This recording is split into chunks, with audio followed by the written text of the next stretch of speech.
Good afternoon, ladies and gents. It's the 19th of June 2024 already, and the time seems to be flying this year. This video is going to be on panic buying and people's behaviors during sort of crises.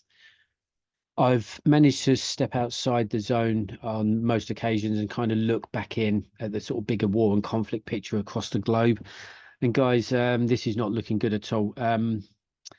My first four videos have covered bite-sized chunks highlighting some of my thoughts on the war and conflict unfolding. So I'm not going to be going through any of that again today.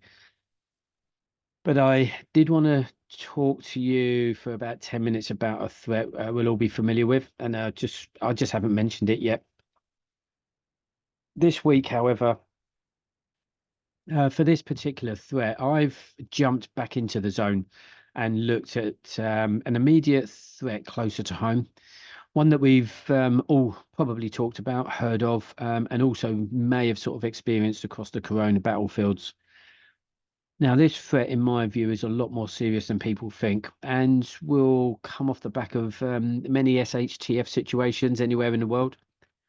Whilst we look at these possible threats, whether that's going to be a missile attack on a European country or, I don't know, a cyber attack here in the UK, we can all go off and listen or read about, what missiles and cyber attacks are all about. However, we need to sort of get into the minds of the people, as in, all of those people on the street, your work colleagues, friends and family members, and the general sort of population.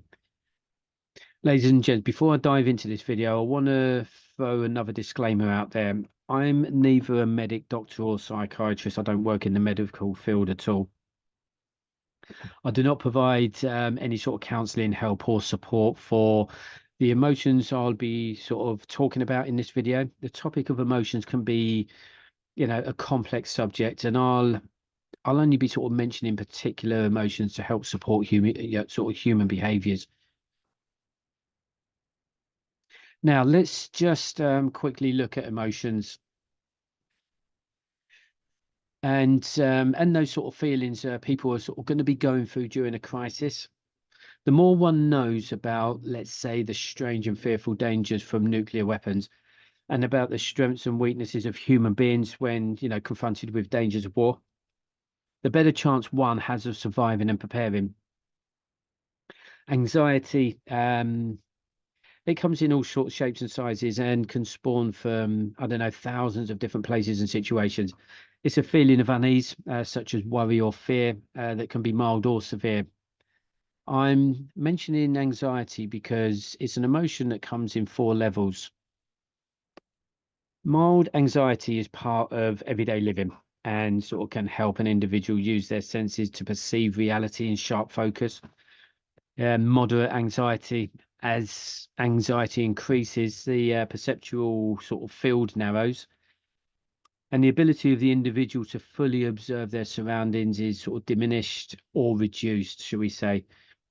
The person experiencing moderate anxiety may demonstrate selective inattention, where only certain things in the environment are seen or heard unless they're sort of pointed out. You've then got severe anxiety. So the perceptual field of a person experiencing severe anxiety is greatly reduced.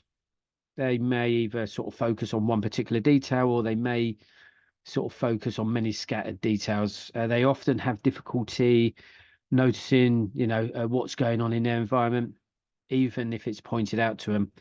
They may appear dazed or confused with automatic behaviors. And then finally, we've got panic. Panic is the most extreme level of anxiety that results in significantly dysregulated sort of behavior.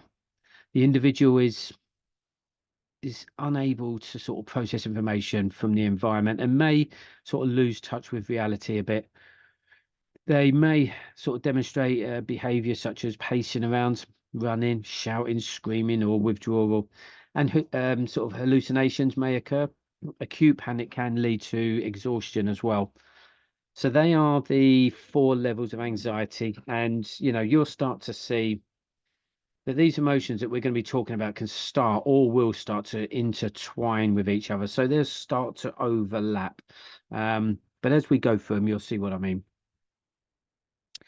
Fear Also comes in all sorts of shapes and sizes. The fear of spiders can tend to sort of send people, running out of rooms, and standing on tables for hours, or people simply sort of keeping the light on when they go to bed, due to being uncomfortable with the dark. Whether these are more like phobias or not, one's emotions are still in a state of fear. Fear in the dictionary actually, is an unpleasant emotion caused by the threat of danger, pain, or harm. Fear also often, is a life-saving emotion.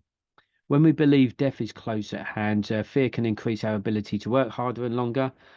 Driven by fear, we can accomplish feats that would normally be impossible. So, moving on, the next one, or the next emotion that we'll talk about, is terror. Terror tends to be off the back of something more severe, causing sort of extreme fear, dread, horror, and even fright. Terror, a self-destructive emotion. They say it's almost always the result of an unexpected danger. Some people would sort of think the end of the world was upon them if they, I don't know, happened to be in an area downwind from a surface burst nuclear weapon that sucked up millions of tons of pulverized earth into the air. They might give up all hope, if they didn't understand what they saw. If the danger is unexpected enough or great enough, normal persons sometimes experience terror as well as fear. Terror prevents the mind from kind of evaluating dangers and thinking logically. It develops in two stages. Stage one is apathy. So people sort of become indifferent to their own safety and are unable even to sort of try and save themselves or their families. And then the second stage is a compulsion to flee or run away. Anxiety, fear, and terror can sort of result in symptoms similar to those caused by radiation injury, actually. So things like nausea, vomiting, extreme trembling, and diarrhea. Emotional paralysis is the most common reaction to great danger, and is a kind of sort of numbing of emotions, which actually may be helpful. Now, I'm not sure which emotion kind of kicks off panic, but it looks like it could be off the back of severe anxiety. And when trying to find definitions of panic, there's a lot of information around panic attacks and anxiety linked into sort of mental health and so on. But listen, ladies and gents, I'm not really talking about that, or am I? I'm I'm not sure because I'm not a doctor or medic, but what I'm trying to do, is just put myself in somebody else's shoes just for 1 minute. Everyone's experienced some form of panic and anxiety at some point in their lives. And of course, too much of it's, it can sort of negatively affect your day-to-day life. But I'm sort of going to put this out there because, we need to sort of get straight to the point by, how should we put this, sort of filtering out some of this less likely information. If, for example, I'm about to go into an exam, a driving test, or I don't know, an interview, one might feel anxious and others, might panic, I don't know, with the thought of being under some level of stress and sort of pressure. Most people, don't like being out of their comfort zone and outside of that normal life we find ourselves sort of talking about all the time. We've been, leading the normal life for so long now that we just can't possibly imagine it being sort of any different. Now, guys, let's flip the coin. And I want you to try and picture and place yourself into the following situation. I'm going to give you two situations, and I really want you to try and kind of just put yourself in these environments. The first one, you're at home and you're watching more of that shit on TV that we've spoken about, and no doubt you'll have your phones in your hands. But all of a sudden, that TV program is interrupted with a news flash.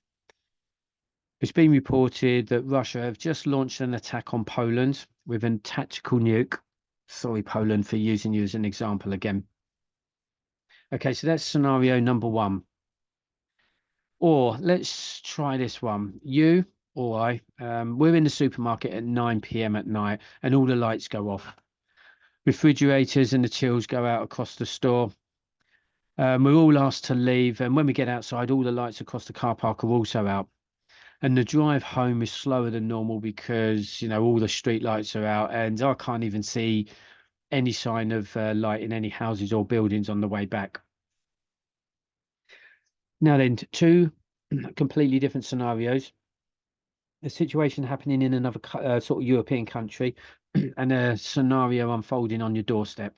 So a mixed bag there, for you to sort of just think about, but put yourself into those situations and try to understand what the masses are going to do.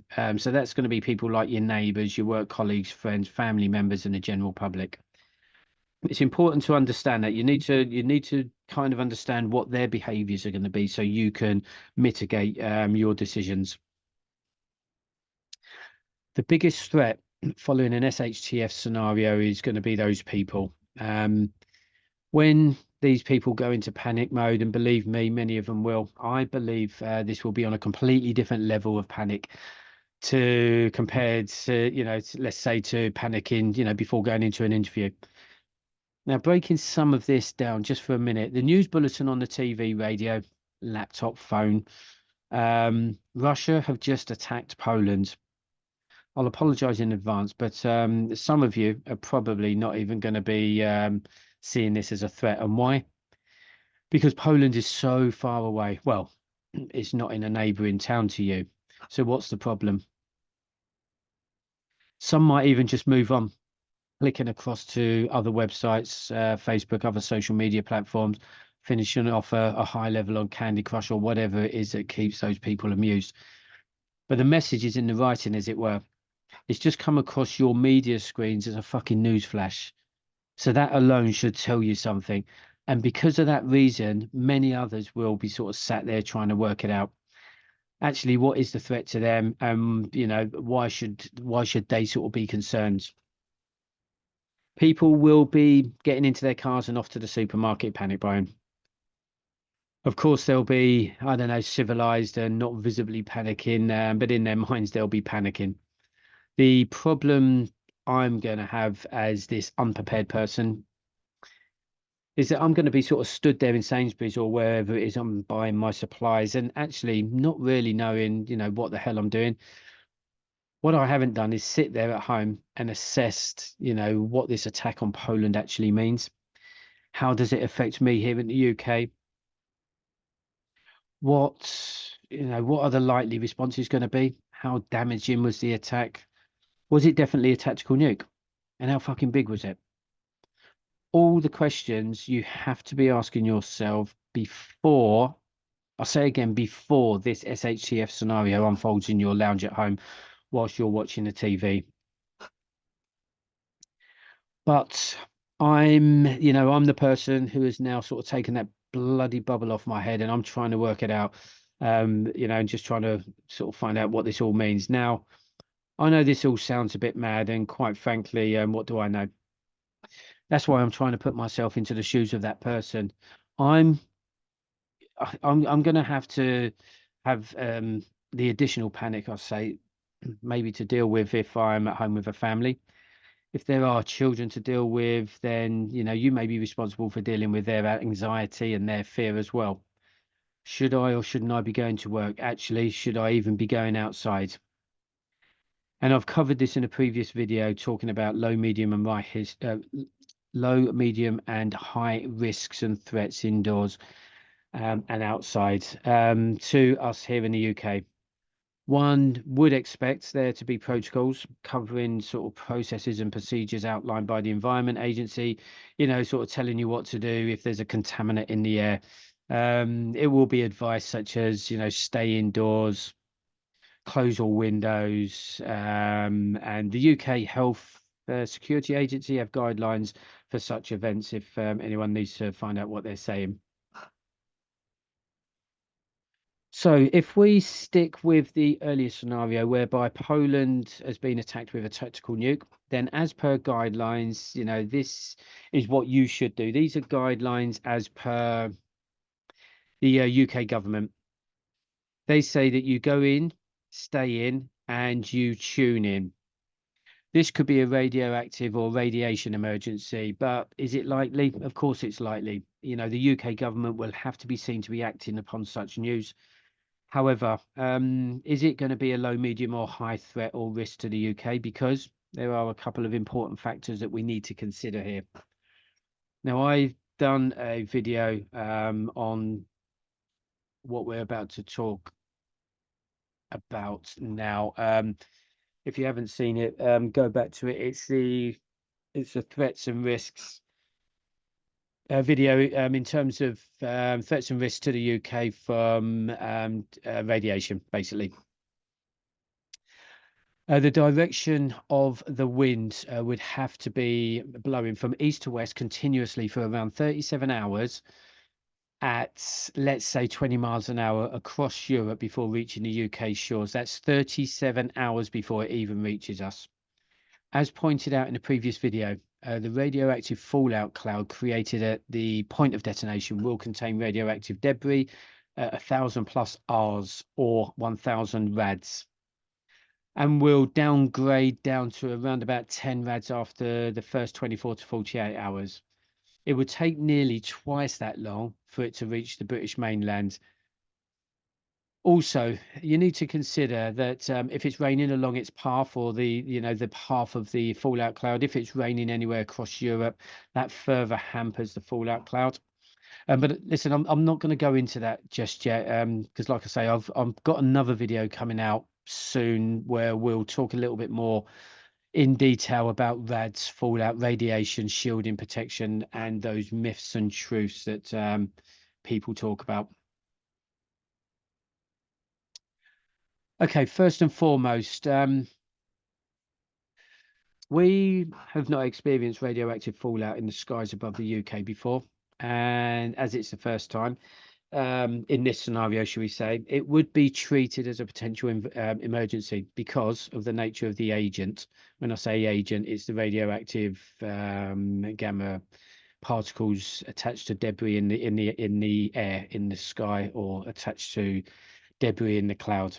The safest actions will be suggested by government and adopted by, no doubt, most of the population, because they too, have not experienced this scenario and are going to be sort of looking for instructions. So at least 85% of the population will be looking up at the government for instructions. And you might find the other 15% have already prepped for, this outcome. They will also be suggesting possible evacuation depending on where you live. The taking of stable iodine tablets, and there could even be sort of instructions sort of following restrictions on food and water. So that information comes directly actually from the gov.uk website, and as you can see, there are possible restrictions on food and water here in the UK off the back of an attack in another country 800 miles away. So I just want to kind of emphasize that you don't need to have an attack here in the UK for the impacts to start rolling out.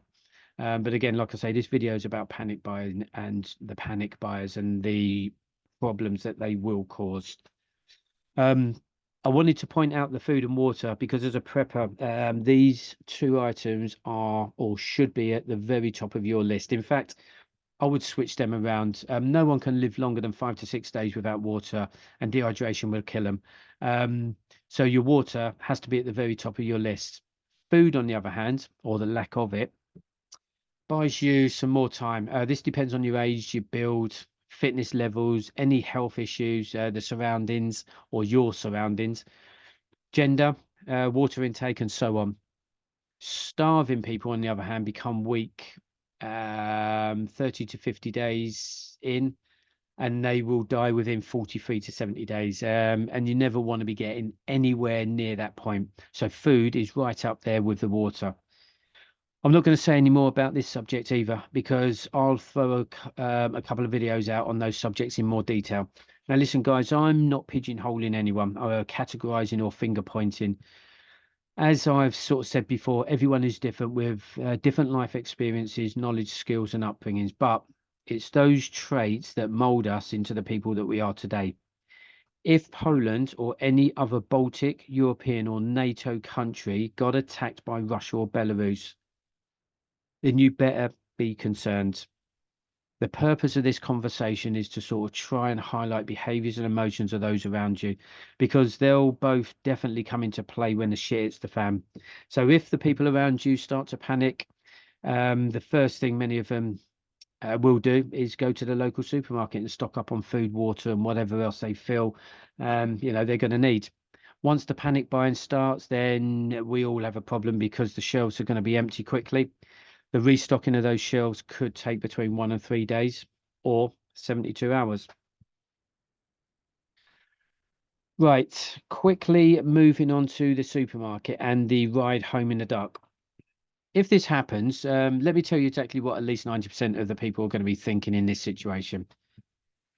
You're going to say, oh dear, it's just a power cut and they'll have it fixed in no time. And listen, there's nothing wrong with that because 9 times out of 10, that's actually what normally happens, or that's normally the case. But of course, you'll have people at home rummaging around in their drawers and boxes, looking for some candles and other sources of light, because the torches on those mobile phones aren't going to be lasting for long. I've presented two scenarios, and I want you to go through this little journey with me just for a minute. But going back to panic, um, it's a very infectious emotion.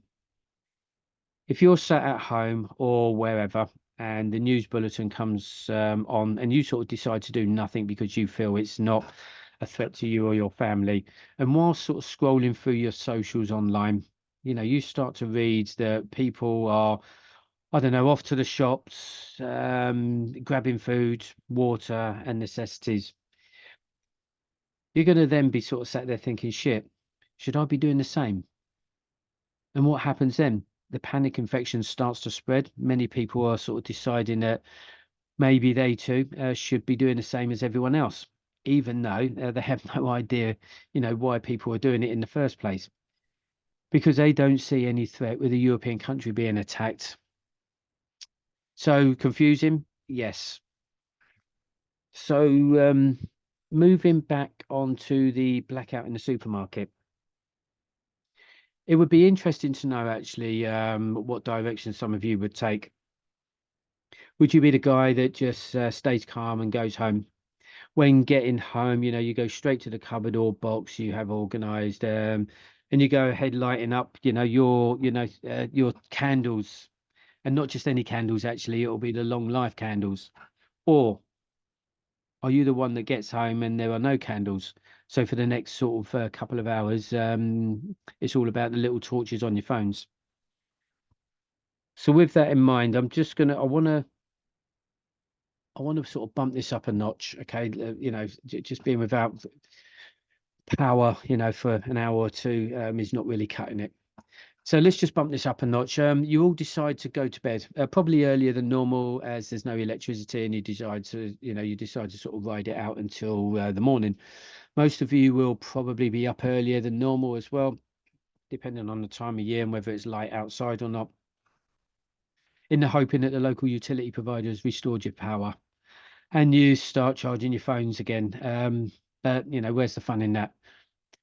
You still don't have any electricity, and we're only 12 hours into the outage. Are you going to work? Has the power gone at work? Are the kids going to school? And we can't even iron the clothes. So you get downstairs and you open the fridge, and you quickly acknowledge that the food and drink in there would have started to sort of warm up a little, should we say. But not to worry, you should still have another 12 hours, with the freezer before that food starts to soften up. Shit, you can't even turn on the TV or connect any devices to your home router.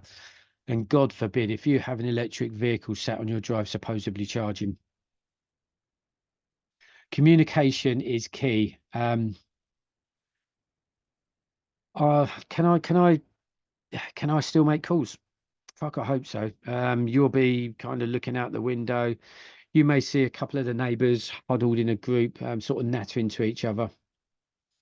Fuck it. I'm going out there as well. I want to sort of see what they're saying and see if there's any news. And ultimately, we want to, know when the goddamn electricity is coming back on. Some people would have started panicking last night, and some of them will be panicking this morning. When we get to the 24-hour mark and there's no sign of electricity being restored, you've received some form of sort of communication from the utility provider van roaming around the residential streets, blasting out a sit rep or situation report through, I don't know, speakers mounted on the van roof. The only problem is all they're saying is that they're aware of the problem and they're working on it. At this point, and after speaking to the nattering neighbours outside, you find out that 55% of UK residents are without power. Actually, no, let's change that. 85% of residents are without power. And the water utility provider will not be able to provide water for much longer and will shortly be switched off due to, their sort of pumping stations not having any power. If you're still with me, you're all having your own thoughts. And whilst you do, I want you to hold on to those thoughts as we crank it up a little bit more. The batteries on your mobile phones are either dead or nearly dead. It's starting to get dark outside again. And throughout the day, we've been trying to work out what food we can eat out of the fridge or freezer that doesn't require cooking, unless, of course, you've got gas cookers.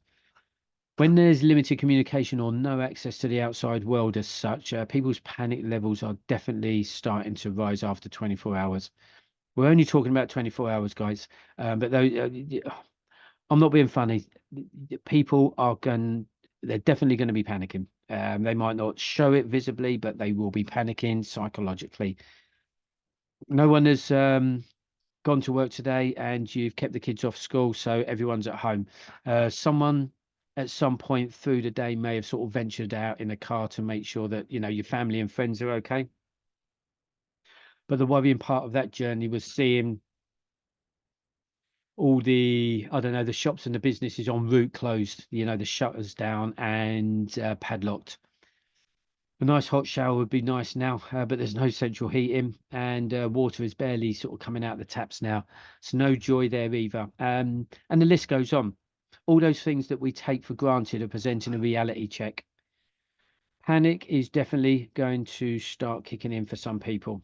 With the thought of just sort of having no food and maybe no means to cook, all of a sudden, many should be going into sort of survival mode, and that will mean highly mixed emotions.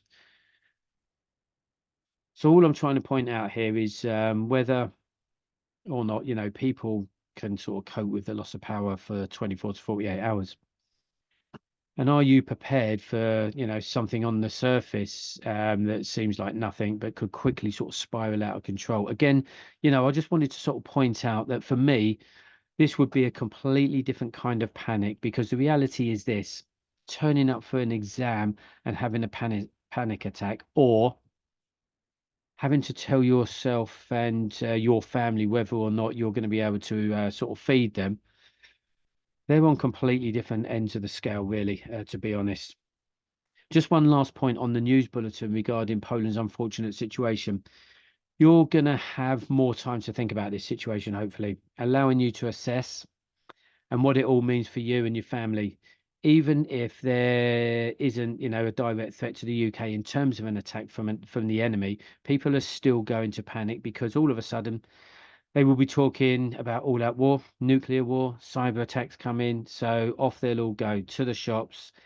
And that, my friends, is your immediate threat, the very people around you. Because when the human soul goes into survival mode, you're dealing with a completely different animal. If an attack, 750 miles away causes people to panic, then you need to make sure that you haven't been invited to that panic party. If you have enough food, water, and supplies, sort of stocked so that you can avoid the supermarket dash, you'll feel a whole lot better with yourselves. Just being that little bit prepared, you can avoid those closest sort of threats to you. And that's going to be your panic buyers.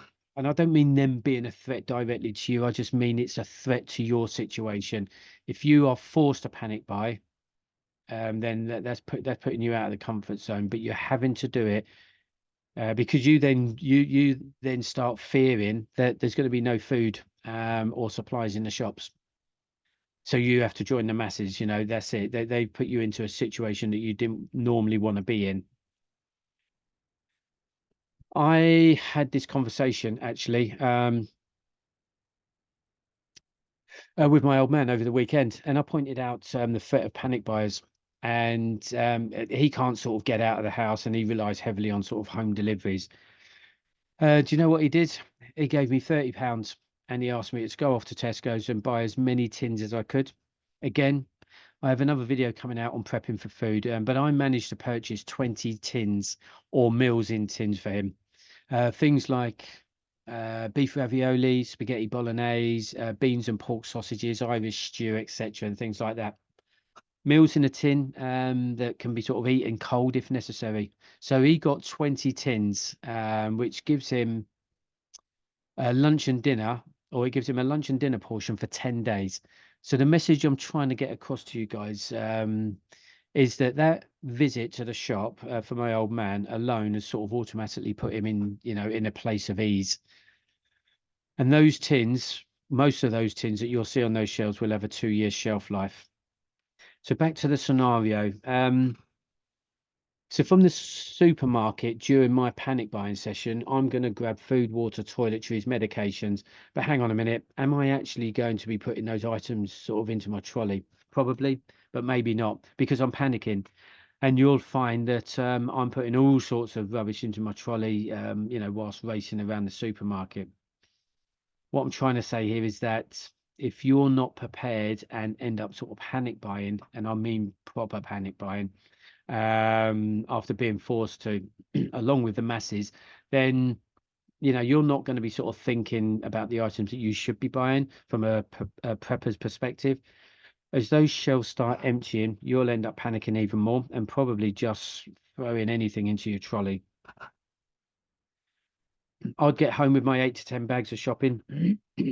And whilst, I'm sort of putting it all away after spending £300 or £400, I'm going to be wondering why the hell I've just gone off and done that. The threat now at this stage is your own people panic buying and sending everyone else into those supermarkets doing the same thing before the shelves are empty. And there's the next problem. How long are we preparing for?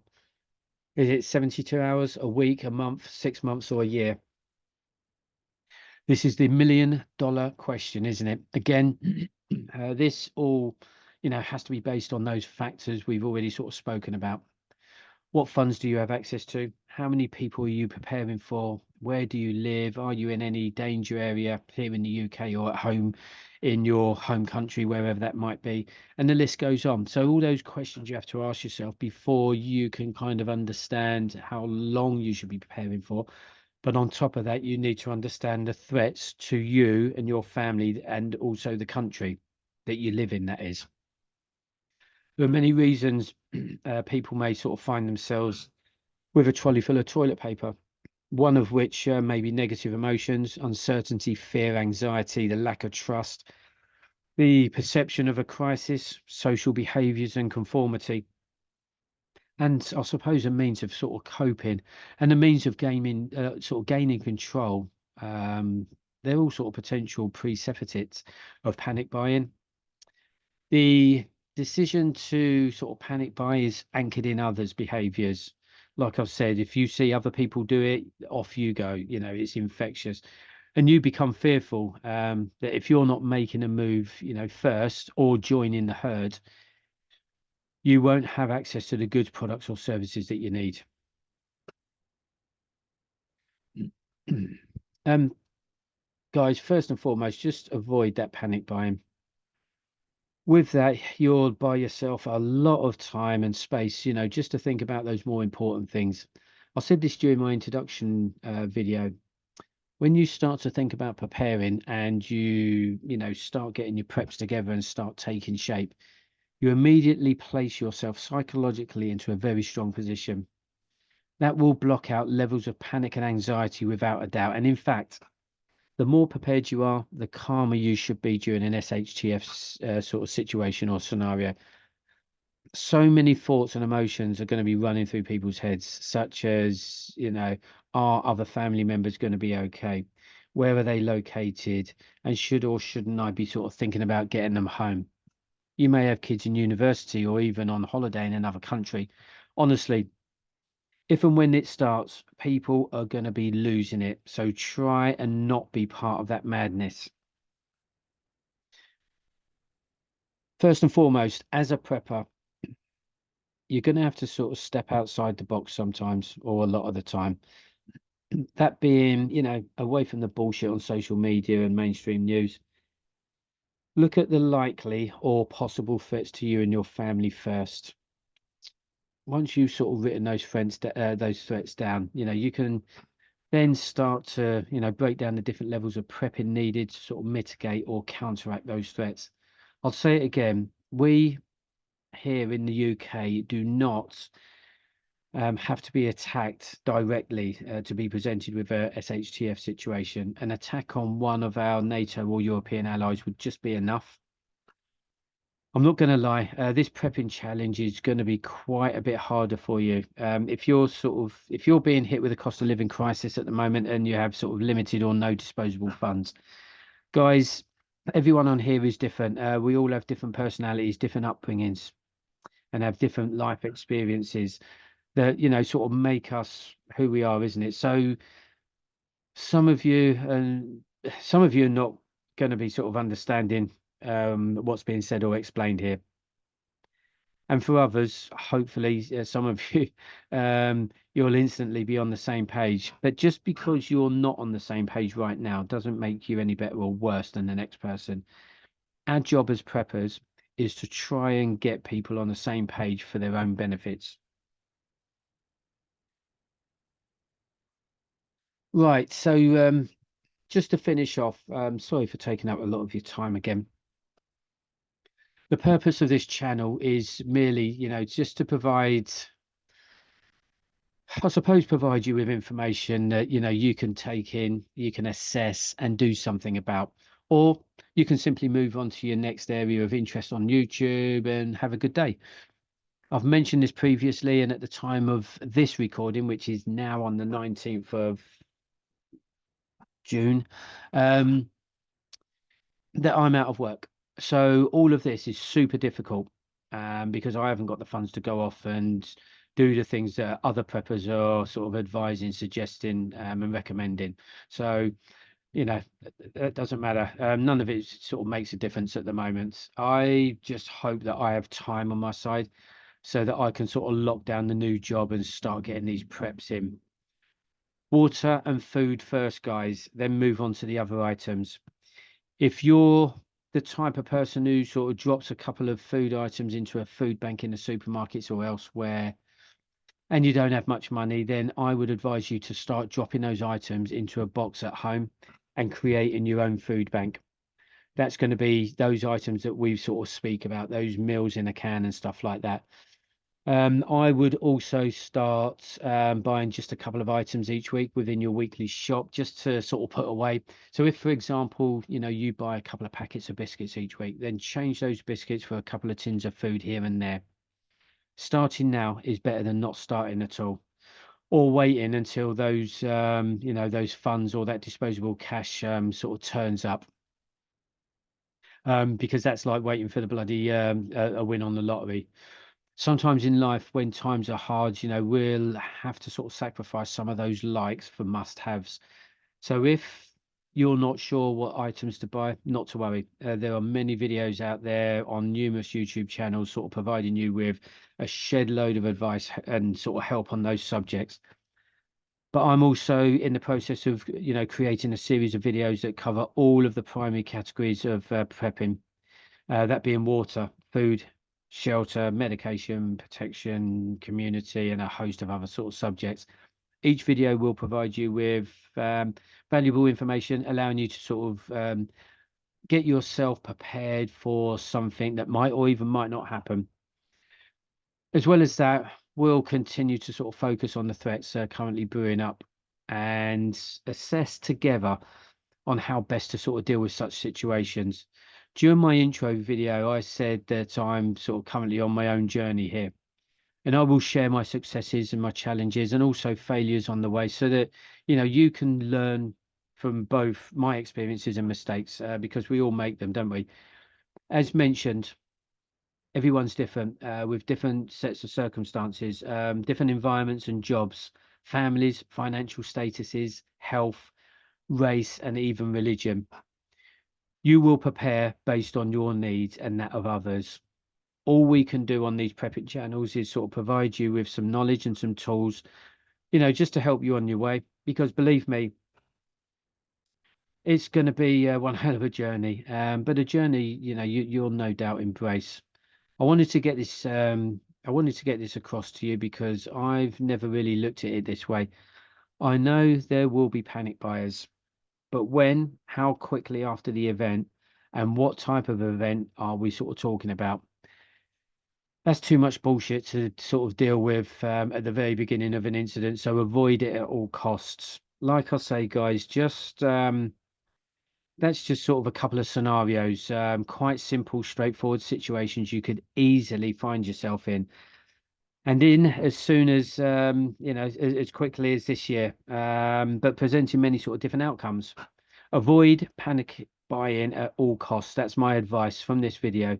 Make sure you have a good supply of food and water for you and your family, no matter what. It's that time again already. I need to get on with the water, food, and supplies videos. So with that, I'm off.